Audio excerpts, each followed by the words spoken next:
Welcome back to Choose Christ Completely. We actually made it to number 2. We hope this segment of your time is a blessing to you and your family and deepens your relationship with the Father. I am your co-host, Brandon Kegley, and together with Justin May, we are leading this podcast. So, Justin, springing this one on you. What is it like to lead church service from your living room? Having 2 little kids there with you. So stressful. You probably heard it, and I went back and listened to it later. And you can hear in the background I'm talking to the kids because they're like, "Can I go get a snack? And can I go get, can I go to the bathroom?" And it's like, of course you can go to the bathroom, but you knew this was coming. Like, you knew this was headed for us. And then Theo gets his snack, and here's what he brings back. He gets 2 little packets of gummies. And you can hear, and I look at him, I'm like, stop. So it's kind of cool. But so he was helping us run the computer part of it. Yep. And he was watching the phone part of it too, because there was 2 times I tried starting it. I was trying to be fancy. And I was trying to start it with some background music so that it was up for 10, 15 minutes so everybody could jump on. And, the background music, I don't even think about things like this, was, copyrighted. And so it cut our stream. And then I was like, okay, I'll just, I'll Spotify some royalty-free music. And it did the same thing. It cut us off. And so I didn't notice it either time. Theo noticed it both times and was like, Dad.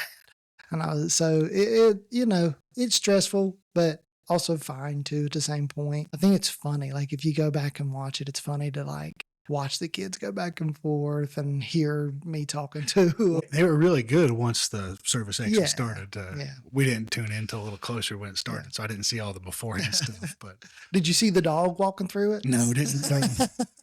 Nancy, our dog, you could watch her. She'll walk in front of it a couple of times.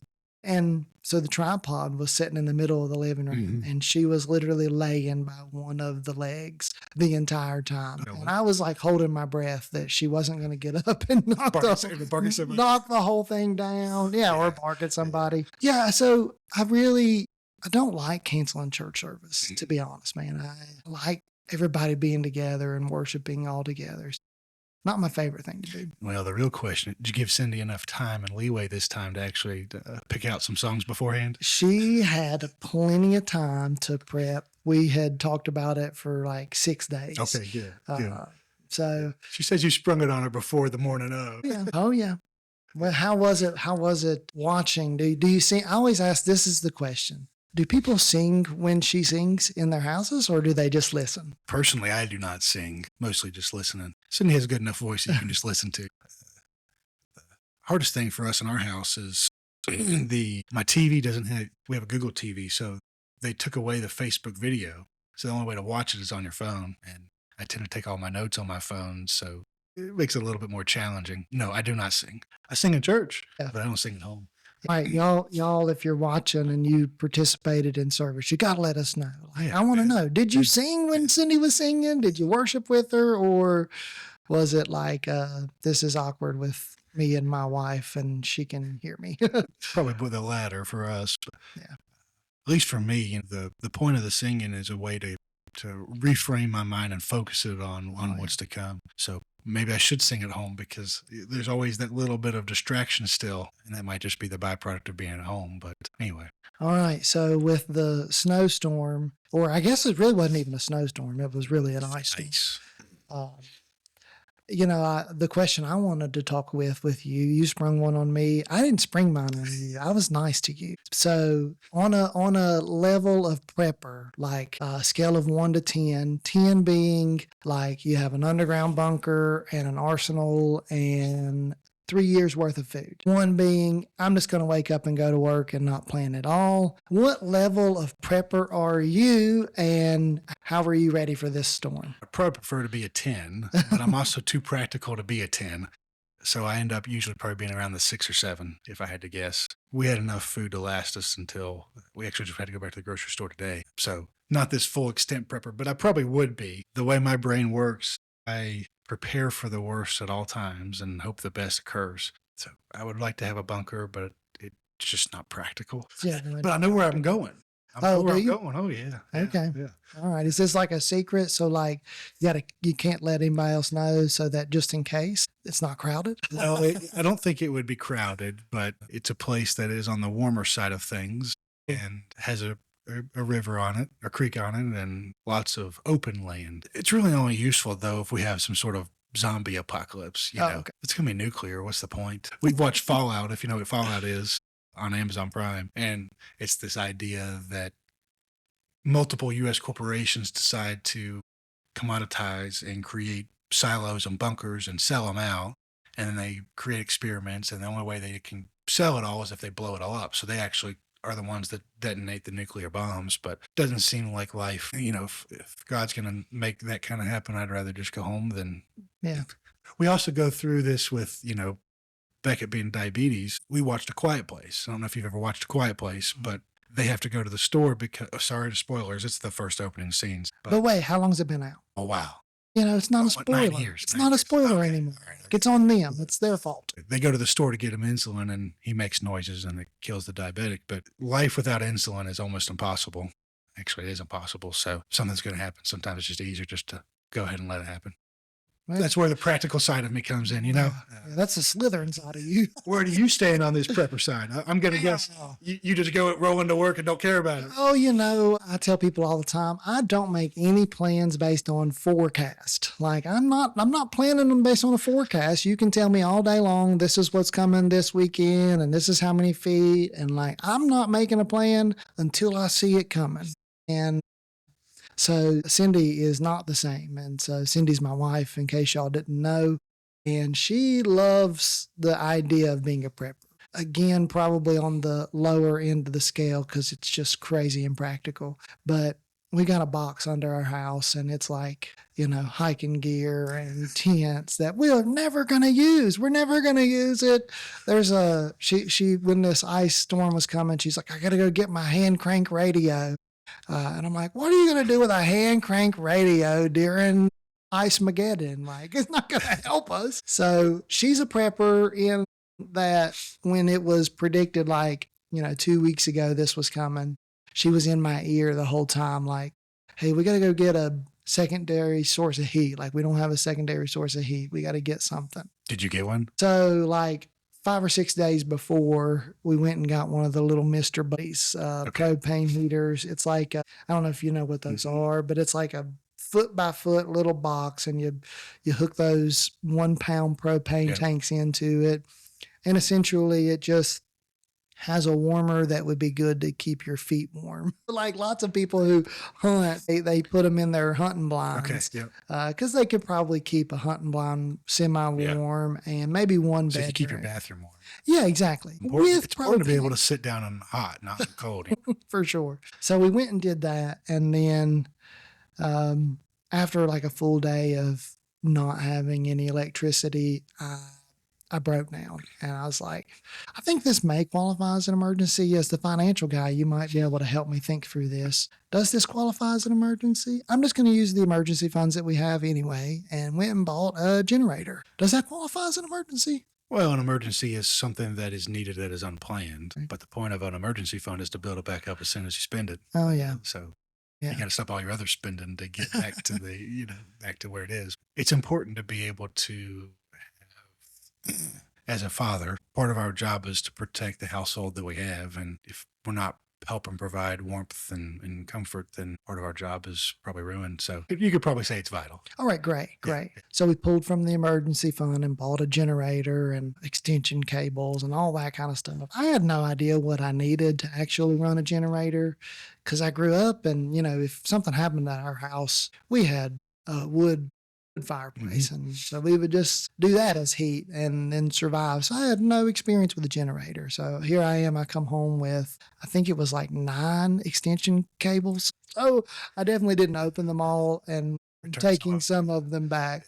You just got to make sure you do it before this next one because otherwise we're going to have to return it next week. So I guess. So what prepping have you done for the 6+ inches we're supposed to get this weekend? Not 1 ounce. Nothing. You? I just groceries. I mean, but we were out of groceries anyways. So I guess you, I put in a whole home generators last year. Again, Beckett's that type 1 diabetic, so not having power can be a little bit more stressful than normal, making sure his insulin's protected and that sort of thing. So after Helene, I said, I'm just going to put one in. And I'm fortunate enough to have natural gas, so mine will run, essentially in perpetuity. But it was nice to have. for sure. So, now usually with purchasing something like that, dude, I Google for like hours and watch YouTube video after YouTube video. I want to make sure I get exactly the right thing and what my house needs. Just plan it all out to the T.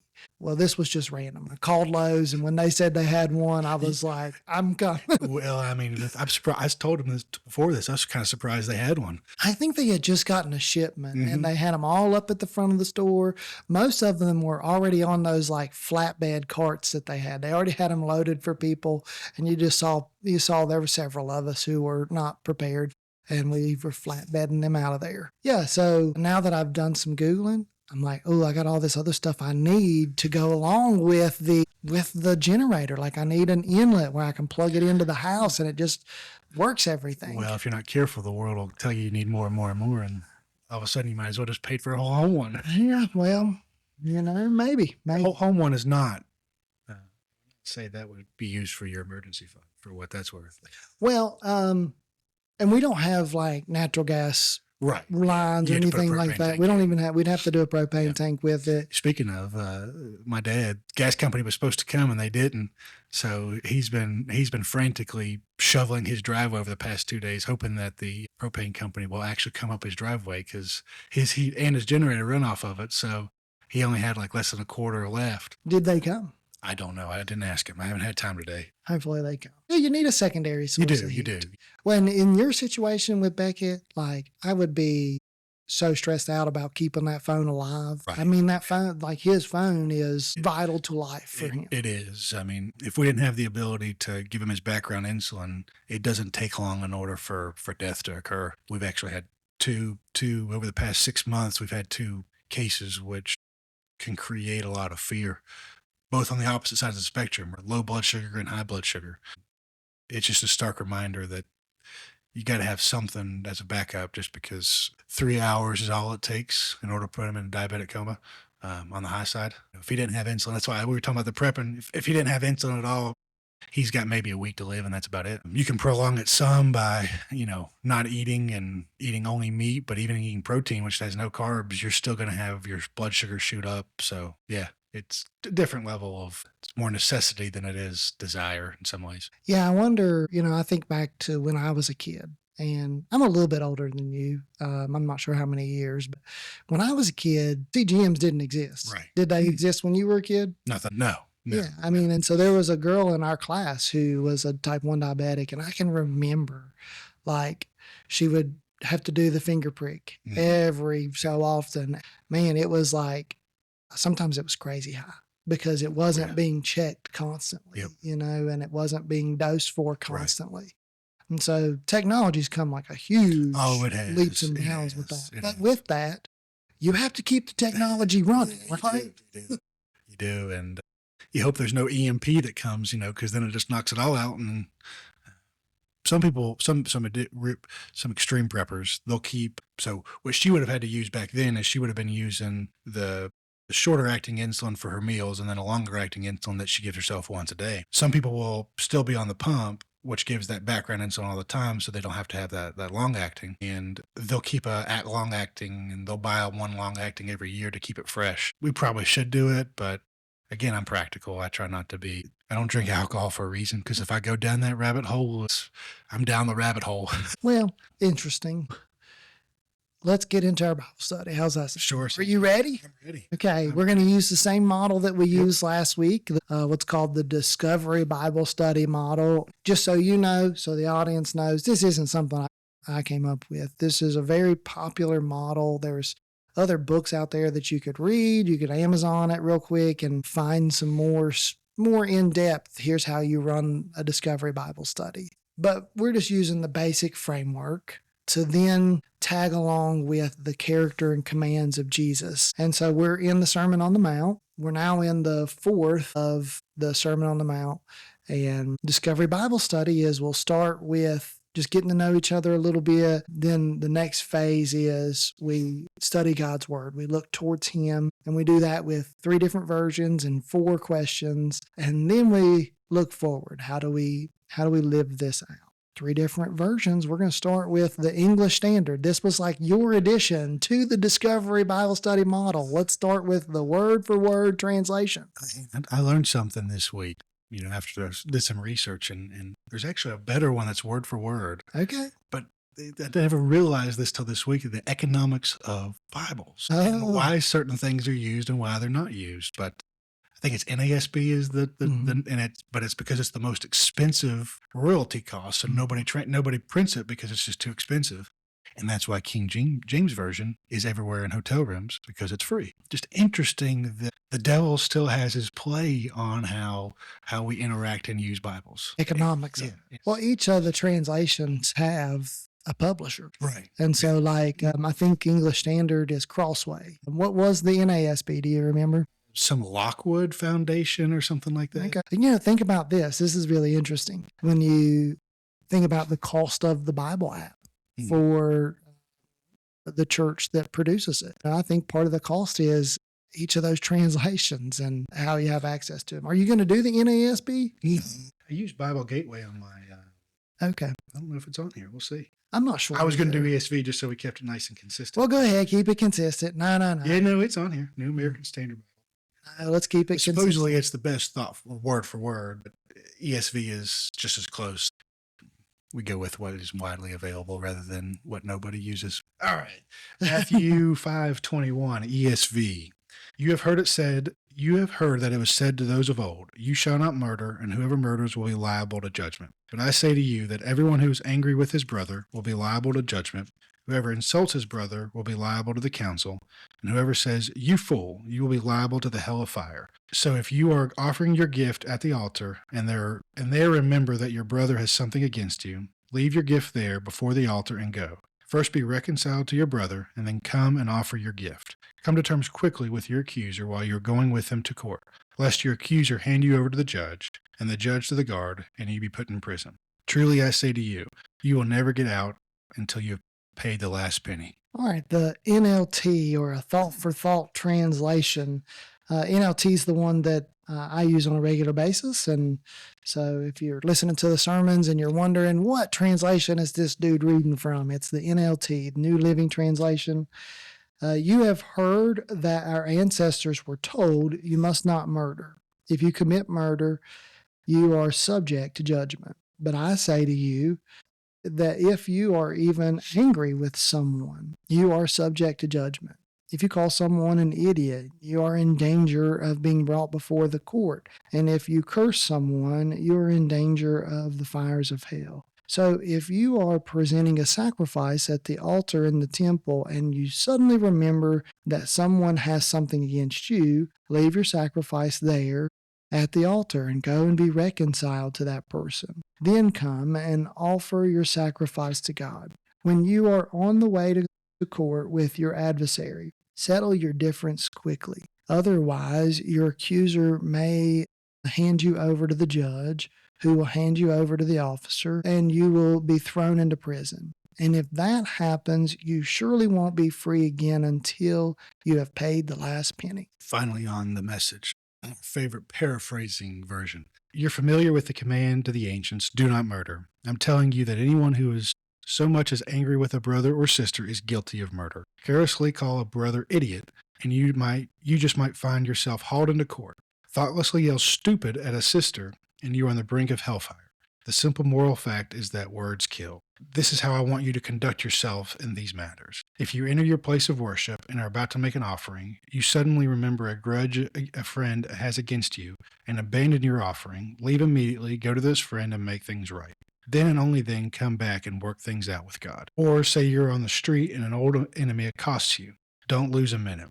Make the first move, make things right with him. After all, if you leave the first move to him, knowing his track record, you'll likely end up in court, maybe even jail. If that happens, you won't get out without a stiff fine. So part of what we do before we ask the questions, so just to make sure we both can understand what Jesus says, we'll try to summarize it in our own words. And so, just using a basic summary, I think Jesus gives what is an Old Testament command that they've heard, but then he takes it beyond the what not to do and talks about their intentions inside of them and how those intentions come out in the words that you say. I think that was really cool what the message said. Sure. In the words that you say.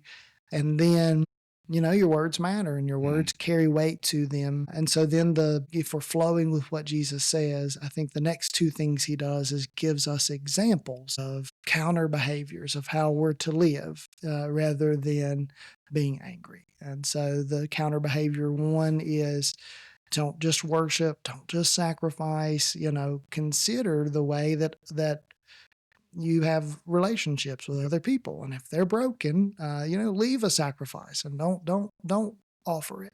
Go and be reconciled. And the second one kind of is like a civil matter, like figure things out before it goes to court. That would be my summary. Could you add or take away?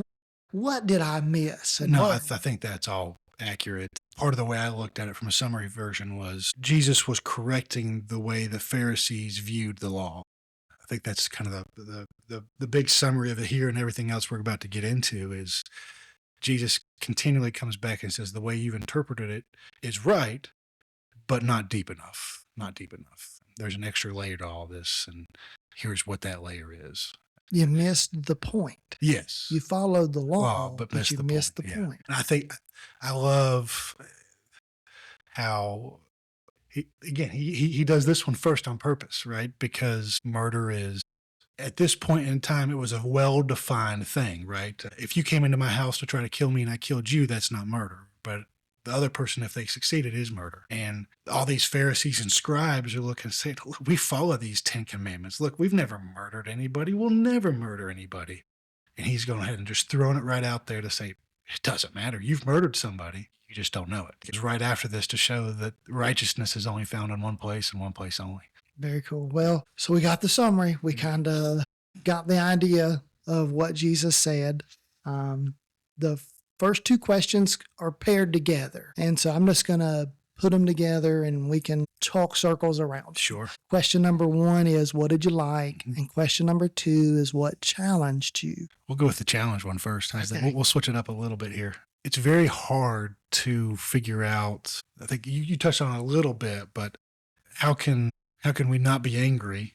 And it'd be an emotion that we've been given, but how can we not be angry when Jesus was angry at the temple? Went in and ripped up all that stuff, and in fact took a whip and was whipping people out of the temple. And how does God turn around and have his wrath destroy Sodom and Gomorrah? It specifically states anger in all these different phases. I think that's the biggest struggle for this. And anytime you read it is, how do you reconcile the actions that they do before and later with the words here? And you touched on a little bit with its righteousness, but it's hard to think that every time I'm angry, I'm also sinning. But is that what he said? That every time you're angry, you're sinning? No, but what would cause anger? I guess occasionally I get angry at an object, right? I stub my toe on the corner and I get mad at my table. Most of the time it's because we've been slighted by somebody, or somebody has done something that we felt is wrong, and we would try to get angry from that. From inside the text, right? This is, you ask a question, so let's go inside the exact text. And obviously anytime you read one singular text, you pair it with others to kind of give you a scope, an idea. So let's just go inside this singular text, and then let's pair it with some others that we have some thoughts on here to answer this question about anger. The question I would push back on with you with this text is, did Jesus say anger is a sin? And what did he actually say? And so, do you have English Standard? Yeah. He says in verse 22. Let's read that in the English Standard. But I say to you that everyone who is angry with his brother will be liable to judgment, and whoever insults his brother will be liable to the council, and whoever says you fool will be liable to the hell of fire. So he does give, it's interesting, I hadn't really thought about it till we're talking, but he does give three different versions of anger and the consequences of the three different versions. Is that what you were hinting at, or were you hinting at something different? I'm hinting to Yeah, I think you called it. I mean, you listen to what Jesus says, and he says, anger, you're subject to judgment. But judgment doesn't always mean sin. Right. Right. True. Now, righteousness is subject to judgment. Well, if we think about, we're just talking about murder, and they had to find laws for what was murder and what was not, just the same way that we do. You're still going to get judged if you kill somebody, even if it was reasonable and justifiable. And then notice what were the next two things Jesus says. The next two Insults. things were what you do with that anger. Mhm. Like, what does that anger do in relation to other people? And so I think that Christians that do get angry about things, there are things that happen in the world we should be angry about. And we could probably list off thousands of them. Yeah. What do we do with those feelings? I think the word will tell you to act on them. And that's the problem with all this. Yeah. We talked about this a little. I'm going to quote Yoda here. Fear is the path to the dark side. Fear leads to anger. Anger leads to hate. And hate leads to suffering. The whole point of, I think, what Jesus is trying to communicate here, and again, he's just regurgitating what the law has already said, is anger causes you to move. If you allow it to kind of sit and fester, and you're going to move in a way that is sinful. Part of what he's saying is you can't let things fester. If you're angry about that person being killed, what can you do about it? And if there's really nothing you can do about it outside of getting on Facebook and tweeting or posting something on Facebook, Instagram, or tweeting about it, you're not really doing anything. Going and protesting it, you're really not doing anything. Showcasing, hey, we're better than they, so there's every side of the aisle does it. They just choose to do it in a way that glorifies them instead of finding a way to say that person was murdered. Let's find a way to glorify and make things better for him, not for whatever movement we're choosing to follow. Yeah, I think that when I wrestle with this text, one of the things that I personally wrestle with is just the culture we also live in, right? Our culture tells us what to think at every given turn. And so when you said posting something on whatever social media platform you're on, what does that really do? I mean, part of the question is that posting, is that just trying to tell people what to think? I mean, I wonder about how we think about things that go on and how we process them. Because Jesus says your anger goes in two different places. Your anger goes in, you speak to someone and call them raka, and you speak to someone and call them fool. And I really think about this. Jesus says, here's what you don't do. You don't murder. That's what you've heard. Yeah. What? But then notice what he even goes to talking about. He goes to talking about how we speak over other people's identity. I mean, those words that come out of someone's mouth is speaking over their identity. They're empty-minded. They're useless, fool, somewhere along the same lines. Well, and again, we have to go back to what you said in the very first sermon. Who's his audience here as well? And his audience is not dissimilar from what we may be experiencing today. So these Pharisees, they never murdered, but there's no way they didn't come out and talk bad about the person who just committed adultery. There's no way they weren't in their synagogues talking about how the Roman oppression was terrible and all this sort of stuff. They didn't go out and commit the murder, but the way they used it and allow things to fester, I think that's what he's trying to communicate to his disciples here is, look, I know you're mad at the Roman Empire, and you're probably right to be, but you're letting it fester. And if you let it fester, it's going to cause you to do something that you're going to regret. That's why Peter, that's why he has his ear cut off, right? Because he gets angry at the Roman Empire, and he's allowed it to fester that whole time. So when Jesus is being taken, what is his first response? Yeah. It's to act in anger and go and strike and kill. So I'm going to push back on you a little bit. We're tempted to push all of the weight of what Jesus says onto the Pharisees. And I'm not sure they're his audience. They're hearing, but I'm not sure they're his audience. I think we are his audience. And so I think part of what we're supposed to push back on is, how do I even do this in my own life? How do I let anger then speak over someone else? And when I wrestle with that, one of the things I think about is, I think me personally, and probably people in general, you can say I'm right or wrong, are quick to moralize other people. They're quick to, hey, I'm just going to send you a random text and could you meet me for coffee this week? And when they say no, you immediately go to moralizing that person and a simple no. For instance, I'm a pastor and that's my vocation. And sometimes I have to say no. And I don't really wrestle with I do wrestle with people pleasing, but a lot of times when I say no, I just say no. And, I don't give context or reason. Sometimes that makes people upset. Sure. And what it means to moralize someone based on that is, okay, he said no to meeting for coffee. He must be a bad pastor. And if he's a bad pastor, then he's obviously a bad Christian. And if he's a bad Christian, he's obviously a bad person. And so, I think that's what Jesus is talking about, speaking over someone's identity. And I do this because there are people that just don't treat me well. I'm not going to get into any of the details of any of it, but it just happens. My response when I privately talk about it with my wife is to moralize them as people and to say, okay, well, there must be something psychologically wrong with them that they're treating me this way. And they must. Sometimes that is the case. And it could be the truth, right? They could be a fool. Yeah. That could be the truthful statement. But Jesus said I had to guard what I say. And I still do that, right? I still say, okay, then if there is something, if they are raka, empty-headed, or a fool, then they must be a bad Christian and they must be a bad person. Well, and I think, talking about this part of it, but when you become married with your spouse, it's pretty clear in biblical terms that you become one, that you are the same person. So when you're having a conversation with your spouse, it's the same as you're having it within your head. Jesus, again, here doesn't say, it's not the fact that you're angry and you think that about that person. It's what you do to that person that matters, or what you do around the person, So I don't think there's anything wrong with you having that conversation with your spouse, but there's a problem when you take it from your spouse. And Justin and I have that conversation. I think that's where Jesus is implying the sin is when you take it outside of your oneness and apply it to, it's kind of to the spirit of gossiping, right?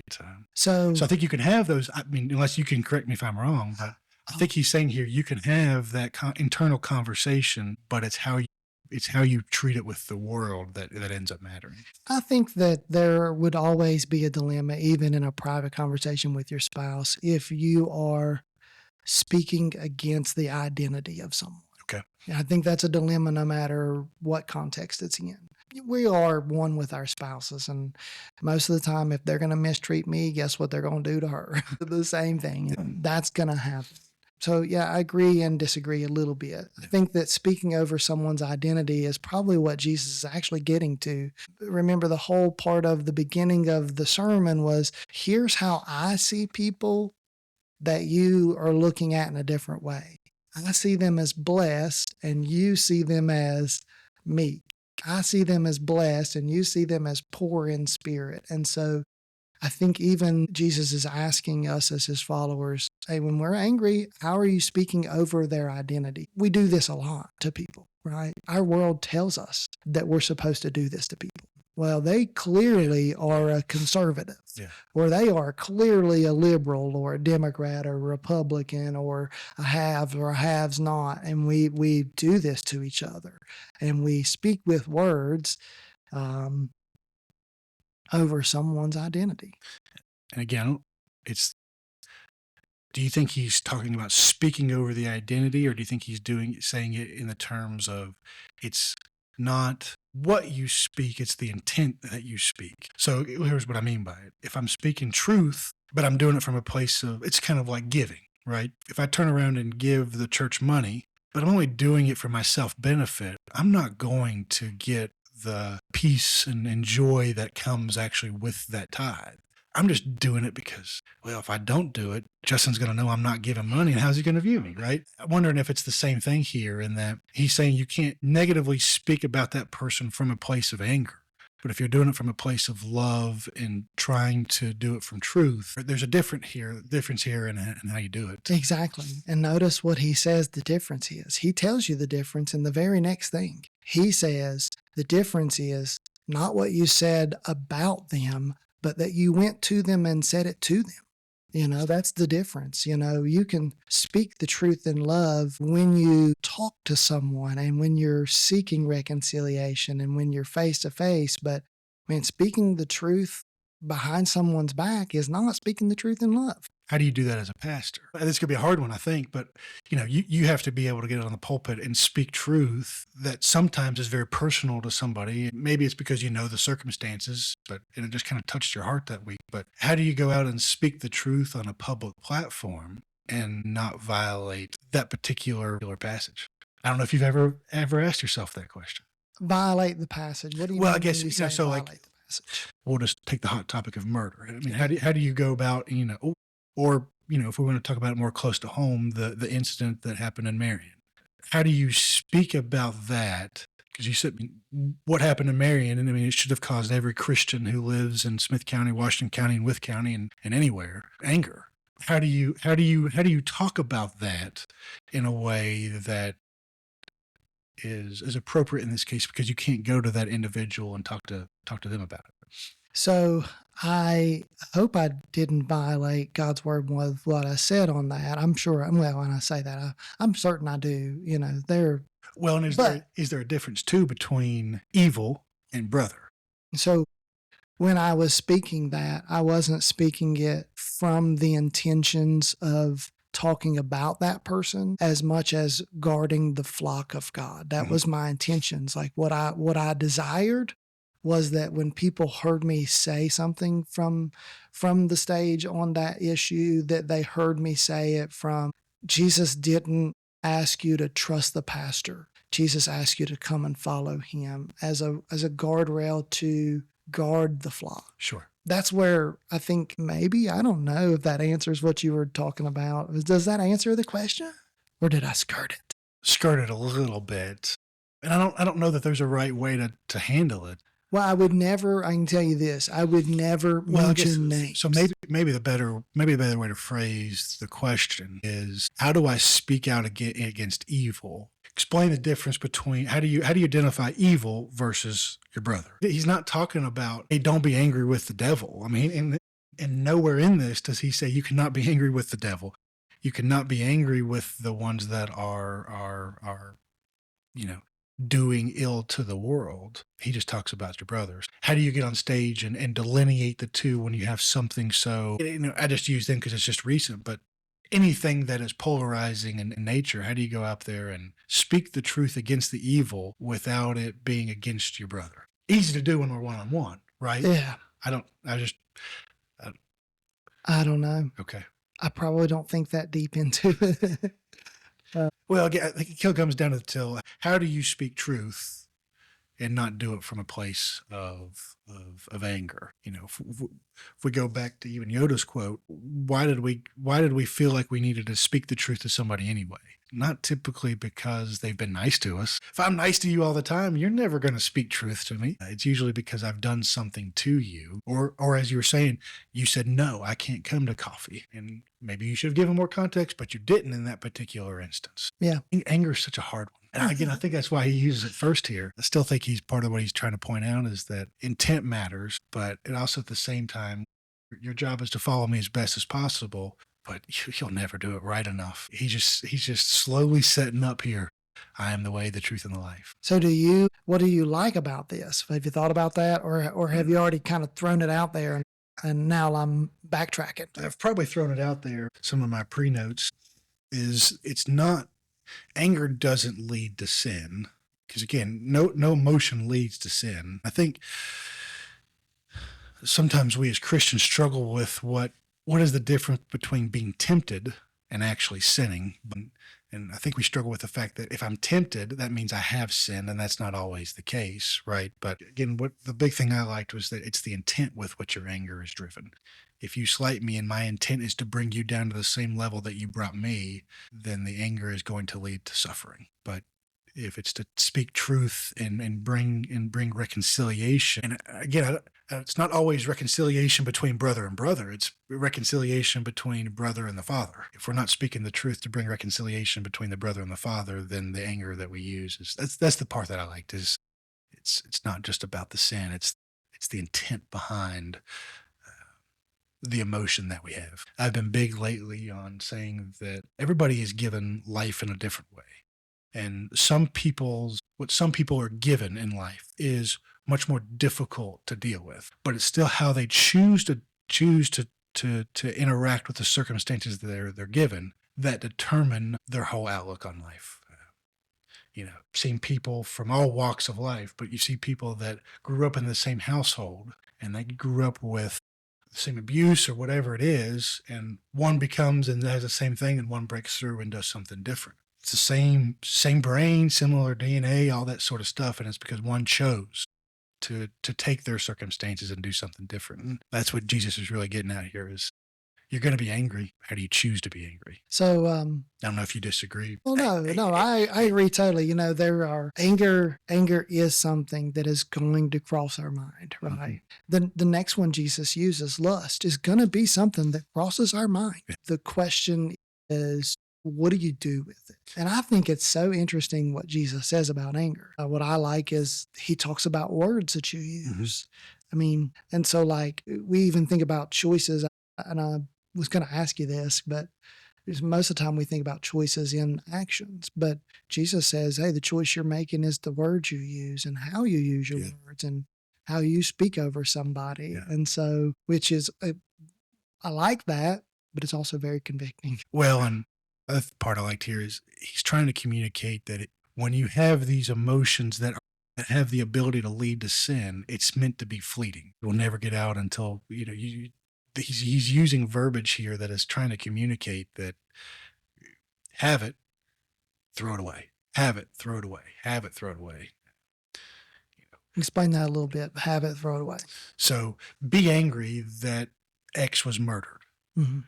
But you can't let it sit and fester, because when you let it sit and fester, then you're going to do things that would not be what his commands are. Lust, we'll get into all this, but you have it, but it can't sit. It can't just be on the forefront of your mind. You've got to find a way to move past it quickly. There's a reason why some of the best quarterbacks in the NFL or even in existence, they throw an interception and it should be terrible. The NFL kicker missed a kick that was extremely important.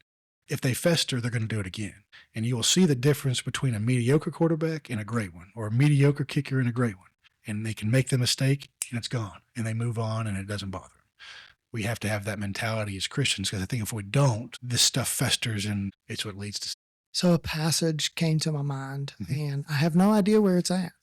So we may have to Google just to find out where it's at. But the passage came to my mind was, I'm pretty sure it's Paul who says it, but don't let the sun go down on your anger, for this will give a foothold to the devil. And it is? Ephesians 4:26. All right, Ephesians 4:26. You got it pulled up there? I don't like it when it gives me just the verse. All right, here we go. I got you. Right. Ephesians 4, I got 25. It says, so stop telling lies. Let us tell our neighbor the truth. For if we are all parts of the same body, and don't sin by letting anger control you. Don't let the sun go down while you are angry, for anger gives a foothold to the devil. So there's that paragraph by the NLT's markings. So, that's when you were talking, that was I kind of think Paul does a good job with that's kind of what you're saying is like anger is going to happen, but don't let it sit and simmer. Well, and if you think about it, the emotions that we're given can't be wrong because we were given them by God. Now, maybe the fall is what helped create some expansion of those emotions, but at the end of the day, if I have this emotion that's given to me by God, it's not wrong. It's how I let it sit and live in my life that it becomes wrong. Maybe that's too much of the stoicism in me. No, Paul echoes that, what you just said. He echoes it. And I love that he says, don't let the sun go down on your anger. We live in a world where our day starts in the morning. But for a Jewish audience, their day actually starts at night. So Paul doesn't say, because married couples do this, we were like, oh, we got to talk about this because we can't let the sun go down on our anger. Because, actually, we probably should talk about it in the morning, because that's in our world and culture, that's what we would do. Like, it's not about ending your day with no anger. It's about starting your day with no anger. Their day began when the sun went down. And so I think that maybe in a practical measure of like, hey, if I was angry about something that happened the day before, when I wake up, when I start my day, I should go to God and check that anger, and not let it affect the rest of my day and night. Very interesting. I like what Jesus's application of this is the words. Love, there's power in our words. You've probably heard me say this before. I probably say it every once in a while from stage. I'll probably say it time and time again. Words have power. And if you don't believe me, just say something mean to one of your kids. And like our sweet little Shelby, 5-year-old, the most beautiful curly locks, blue eyes, sweet as all get out, is a spiller. And so like you will hand her stuff and she spills it immediately. And when we didn't have heat, we packed everybody into the living room and had their twin mattresses in the living room, and they were laying. And when you have two kids and they're in the same room for all day long, that room becomes a mess. And I take her a drink and just say, don't spill it. And you know what happened. And words I said were maybe simple words, and they were words that spoke over her. I can't even remember exactly what I said. Probably wasn't good, probably wasn't righteous, but how she internalized it was, I always mess this up. That was the words that came out of her mouth. And it was like so interesting. My words had the ability to speak over her identity. Like, I think we should all be careful of the words we use. Sure. James says, be quick to listen and slow to speak, and even slower to become angry. And I think because our words have the ability to create, right? God's words had the ability to create. God spoke and it came into existence. God said, let there be light, and there was light. God said, let there be ground, and there was ground. And so like his words have the ability to create realities. And then he created me and you in the same image. And I wonder if the image God made us in was the image of the ability to use words. None of the animals use words. And that we have the ability to create realities with the words that we use. And Jesus says, when you're angry, be careful of what reality you create for someone else. That's fascinating. I love that part. I kind of always thought of that passage as, what does it mean to be created in the image of God? I think we try to take the literal, but I've never thought about it. Maybe it is just this ability for us to create things with our words and our minds that nothing else in this world can. It's the one thing that separates us from every other creature, right? We can take those thoughts, form them into words, and create outcomes, good and bad. Creatures have the ability to create. Right. So, I always think about that little fish, and I don't know which fish it is, but it like makes its house and a beautiful arrangement to attract its mate in the ocean. Which fish is that? Who knows? But that's creating a reality. But it didn't use words to do it. It used physical abilities. Right. And so just an interesting thought. Guard our words carefully, even ones we say in private. All right. Next two questions. Are you ready? Let's go. What do you learn about God, and what do you learn about people? Well, people's the easier one here. All right, go ahead. Go ahead. Again, I think we're learning that what you were talking about earlier, I think you called it, morality? Moralizing. Moralizing is when you take a non-moral issue, someone saying no to you is a non-moral issue. Right.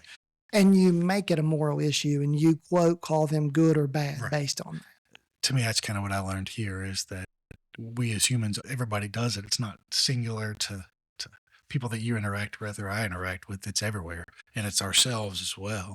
And again, it's Jesus is telling us that it's okay to have that, but you cannot let it be what drives you.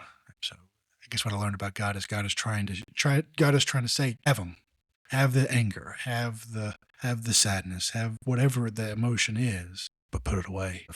Don't let it become what you identify the rest of the world as. So twofold there, I think. Yeah. I think God continually uses people to make you learn more about Him. I think the temptation when you're asked those two questions in combination, the temptation's always, because it's easy to see people in it, because we read ourselves into it, and we are what? We're people. So it's easy to read ourselves into it. It's more difficult to ponder on, how do I see God through this? How do I see Him working through this? Well, sometimes is, can you find God even when you're angry? It's not always easy, but he's always there. You just have to sometimes look harder because it's blocking you. You know, God's people in the Old Testament are those who wrestle with him. That's who they are. That's what their name means, actually.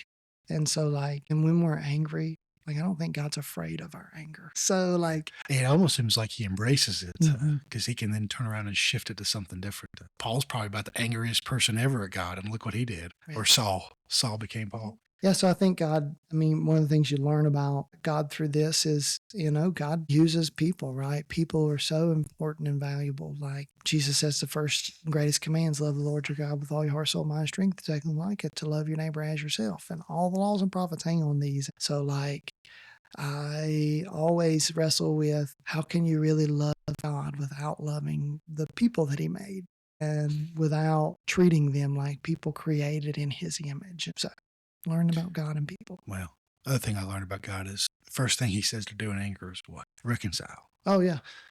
So I got to go back. And if you think about it, there's no way he wasn't angry at the world and the Jewish culture for twisting what he was saying and then kind of abandoning him in a lot of different ways. And what was the first thing he tried to do to fix that anger? He let it go on for a long time. And then he said, all right, I'm going to take the first step for reconciliation. He's consistently taking the step of reconciliation. I mean, consistently.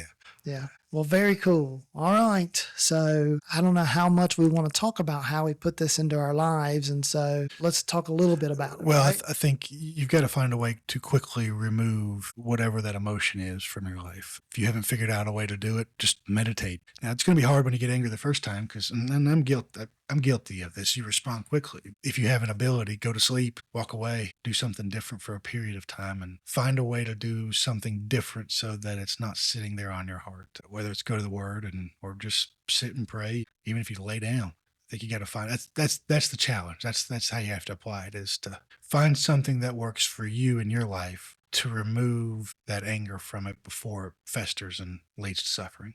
Yeah, I think based on what Jesus says, he says, do it quickly. Yeah.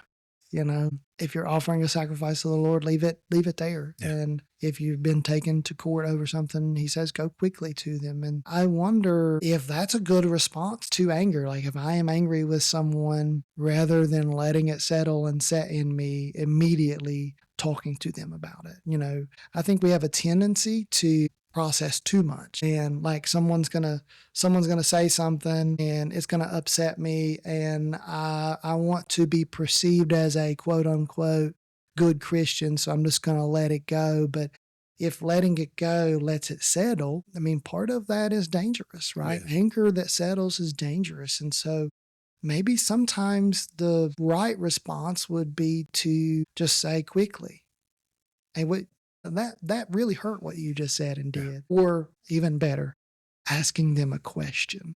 You know, I love asking someone a question because if they come at you and they say something that is like and hurtful, and man, sometimes just asking them to repeat it makes their brain slow down long enough to be like, I shouldn't have said that, you know? And so maybe just saying when, I don't know, give me an example. What's something that someone could say that would be hurtful to you? You Slytherin, you. That's a loaded question. It's a loaded question. All right, well, and let's here, take it colloquial. I'm So take it. What's something someone could say that would hurt someone else? You're fat. What did you say? You're fat. Yeah, and so ask a question that would cause them to. Wait, maybe should I have said that? Yeah, maybe should I have said that? I don't think you're fat, Justin. Well, I am. I mean, so let's not talk about all that. I'm not sure I could run a mile right now. So that probably makes you fat. Well, not necessarily, but okay, yeah. Great. Yeah. I'll feel good about myself. Yeah, I mean, well, and I think my thoughts are you can't just do it immediately either. You've got to take that moment to process it, because if you speak immediately after they do something, you're not going to say we're doing this easily, right? Because we're not mad at each other. But if I say you're fat and you immediately come back with what did you say? It's not going to come across. Oh yeah, that's fighting. It's going to come across as what did you say? Yeah. It's what did you say? So it's going to have this condescending tone to it. You got to push it back in a way in which will make their brain slow down. Yeah. And so maybe I'm fat someone said that to me, and maybe the question would be, well, what do you mean when you say fat? You know, like force them to think about their words, because forcing someone to think about their words will lead to reconciliation quicker than just taking it and being like, I'm just a doormat, I'll take it laying down. Instead, I'll ask them a question that forces them to wrestle with even their own thoughts in their. So I don't know if that makes sense. It does. I think it is sometimes something you should do quickly, Most likely. but not accusatorily. Right. Well, and Someone again, can't say, I'm fat, and then you'd be looking at them and be like, well, you're skinny. What's your point? Or what do you mean by that? You can't be ready to fight. You got to be, yes. you got to be able to slow that moment down. Well, AI does a pretty good job of fixing this for me, but I take a lot of pauses before I speak, and it's intentional. And it wasn't something that was learned overnight. It was something that I had to constantly think through until it became just part of what I am. You still have to take that moment, because if you don't, it'll come across as condescending. And last thing you want to do is be a condescending Christian, because you're guaranteed to lead somebody away from the church, not towards the church. I would think, so I kind of think Jesus implements this sometimes, right? Jesus is the master of when someone brings something accusatorial to him, he's the master of forcing them to slow down with a question, right? And so I think that that's part of what we have to practice of, is what are better questions that we could ask each other that would force us to think through that. All right. Good luck with that. Yeah, true. For those that are listening, Justin and I have not mastered this every time. I'm much better with the world than I am with my own house when it comes to the delivery of my words. But again, it's not something that just happens. It's like anything. You have to practice these behaviors. Jesus is not expecting you to become a Christian tomorrow, and you're not going to get angry and say something you shouldn't again. What he's asking you to is just work and work and work and work and work. Don't give up just because it happens one time. Don't give up because it happens twice. Continue to fix it and work. And if one way doesn't work for you, try it again before you give up on it. It doesn't hurt to try it multiple times before you move on to a different method of how to deal with the way you feel. Well, very cool. Well, we hope that the podcast was a blessing to you. If you ever have any questions or prayer requests, we've got a link in our description that you can send both of those to just Brandon and I. If you ask a question, it's going to be anonymous. We're not going to be like blank ask this stupid question. Yeah. So yeah, it'll be anonymous. Ask a question, interact with us. And we're both iron vaults. So yeah, it would take an act of God to get a lot of these. If you ask a question, it would take an act of God in order for somebody to figure out who it came from. Yeah, exactly. All right. Well, I closed us in prayer last time. Will you close us in prayer this time? Yeah. And for those of you who never heard me pray before, I am quick in nature when it comes to prayer. So we'll close this out quick and get you on your way. Lord, we thank you for everything you have given us. We thank you for the words that you have provided and traditions that allow us to see and better understand what your will is for us. We ask is that we go into this week and the weeks to come, that we find a way to practice not getting angry at our brothers and finding ways to settle that anger before it becomes suffering. We thank you for everything you do. In your name we pray, amen. Amen. Go choose Christ completely.